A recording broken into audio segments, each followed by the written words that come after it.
परमात्मा कहते मन हूं मनोरथ छोड़ दे तेरा किया ना हो, और जब पानी में घी निकले तो लूखा खावा ना कोई नहीं खावा लूखा। जाए पानी में बिलोए तो घी निकलता होता है।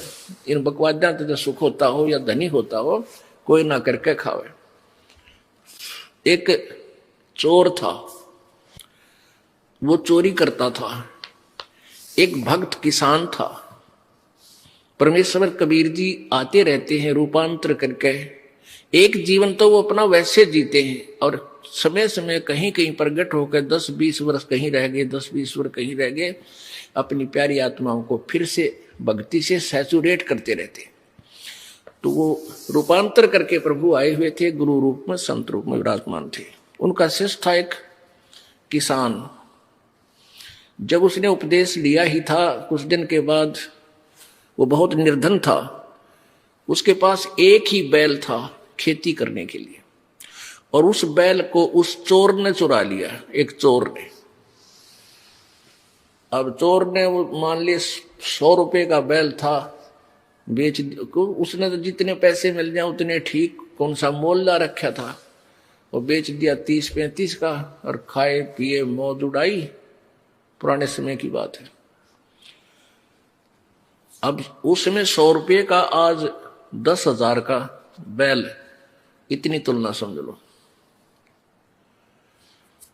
अब उसने फिर, क्योंकि चोर ने तो कमाए थे, खा पी फुर्रोए, फिर भूखा मरा, फिर चला चोरी करने के लिए। घूमता घूमता उसी साइड चला गया। उसने देखा ऐसे झांक के उसी पहले वाले जिसका एक बैल चुरा के ले गया था, उसने देखा ऊपर से झांक के उसके 2 बैल बहुत सुंदर मजबूत तगड़े तगड़े 2 बैल थे। उस चोर ने उसके 2 और चुरा लिए, उसी के 2 और चुरा के चला गया। उसने ये सोचा कि ये आदमी हाउला भी ना करता ना कि तब पुलिस रिपोर्ट करता, ये सीधा सा आदमी इसके के चुरा ले। अब उसने वो भी साल 2 वर्ष में खा पी कर बर्बाद किए। फिर वो उसी क्षेत्र में आ रहा था, उन्हें सोचा उसका तो नाश हो लिया होगा, उसके पास तो होगा ही नहीं। फिर भी किसी और के चोरी करने के लिए चला, रास्ते में वही घर पड़ा था। फिर झांक कर देखा उसने, क्या देखा कि उसमें 4 बैल थे। 4 बैल एक तगड़े तगड़े खगड़ जैसे। अब उस चोर ने तो पेट पकड़ दिया, तेरा गजब हो, मैं इसके 3 बैल चुरा ले गया, मेरा तो नाश हो गया, मेरे पास तो चवन्नी नहीं, इसके 4 बैल आ गए। भाई इस आदमी से तो पूछना चाहिए के जादू जंत्र जाना है ऐसा। तब उसने क्या किया, वो किसान, गर्मियों के दिन थे, किसान बाहर सो रहा था अपने आंगन में, बैल साइड में बंधे हुए थे। उस चोर ने वो किसान उठाया। किसान कहने लगा, भाई कौन है तू, मुझे सोने। वो बोला मैं चोर हूं। किसान बोला, भाई मुझे सोने दे, सारा दिन खेत में काम किया, नींद आवे है, तू अपना काम कर और मुझे निंद्रा लेने दे। तू कर ले अपना काम, चोर है तो कर चोरी, तेरा काम चोरी करना है, मुझे डिस्टर्ब मत करे। अब वो चोर कहता है, भले मानस हुआ चोरी है तो ना होती मेरे भाई भी, या चोरी ना हो रही मेरे से, एक बार उठ मेरा भाई। उसके पैर पकड़े, माथा टेक कर तो खड़ा हो, एक बार उठ लिया। क्या बात भाई भगत जी बता। और चोर कहने लगा, भाई एक बात बता, मैंने मार दिए थे छोड़िए भाई, साची बताऊंगा आज। तेरा मैं चोर हूं, तेरा पहला बैल भी मैं चुरा के ले गया था, और तेरे 2 बैल बंदे पाए, और वो 2 भी मैं चुरा ले गया। आज तेरे 4 बैल है, मेरा नाश हो लिया नो का नो। बालक भी बीमार, किसी का कुछ हो रहा, हर पैसा मेरे पास नहीं। भाई ये क्या कारण है, ये कौन सा जंतर मंत्र तेरे पास है, मुझे भी बता दे। किसान बोला, भाई जंतर मंत्र तेरे पर हो को ना, तेरी आदत बिगड़ेगी, क्यों चोरी करके जो खा लेगा उस पर काम ना बनाए। नो बोला, भाई मैं कति काम जो तू कहेगा मैं वो कर लूंगा। तो उसने कहा, भले मानस भले पुरुष, यदि चोरी करके 2 नंबर तक कोई सेठ हो तो फिर कौन करके खावे, सारे चोरी करने लग जावे।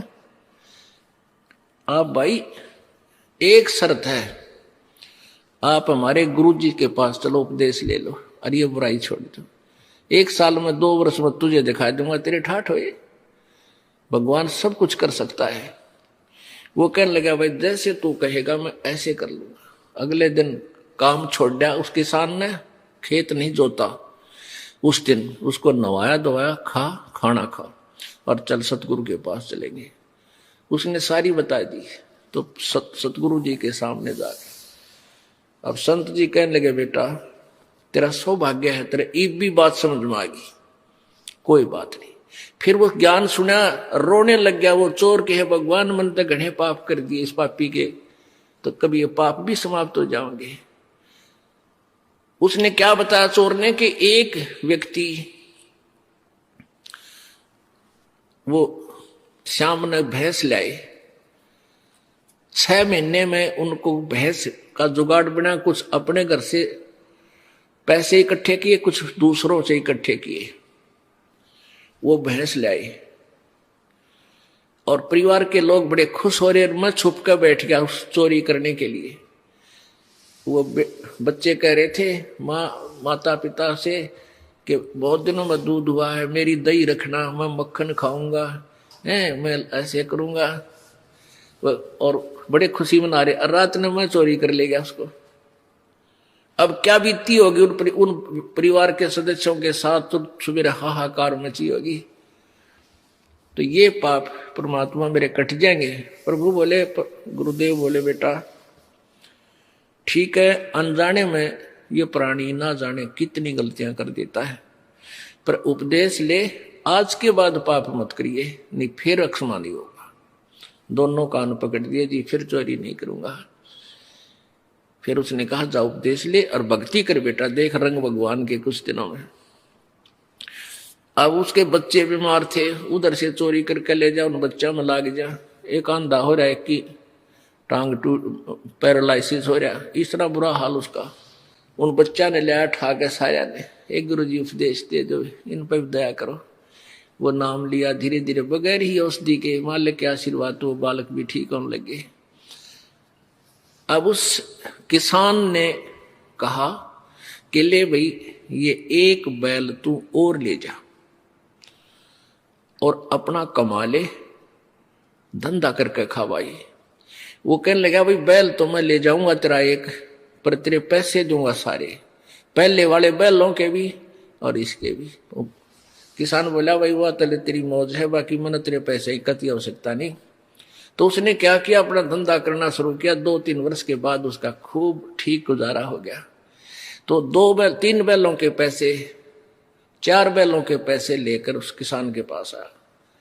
कहने लगा, भाई तेरा भला हो, आपने मुझे बहुत ही अच्छा मार्ग दिखा दिया और ये पैसे ले तेरे सारे। उससे किसान बोला, भाई मेरे को पैसे मेरे परमात्मा ने दे दिए थे, 4 बैल बांध दिए मेरे। एक सीजन में इतनी कणक होगी थी मेरे पास, उन 3 बैलों की चोरी के भी सब में ठाठ कर दिए। ये पैसे मालिक को दे, तेरा पुण्य बनाए। वो दान करवाए दाता के पास, गुरुदेव के पास जाकर। तो पुण्यात्माओं, हम परमात्मा की परिभाषा से बहुत दूर हैं, परिचित भी नहीं है। इसलिए हम पाप पे पाप करते जा रहे हैं, दूने दुखी हो रहे हैं। और पैसे की होड़ लग गई, 2 नंबर के काम थे, किसी तरह भी पैसा हो, पैसा ही पैसा दिखाई देता है संदेह प्राणी में। और पैसा भी परमात्मा बिना आपके पास आ नहीं सकता, दूना दुखी होगा।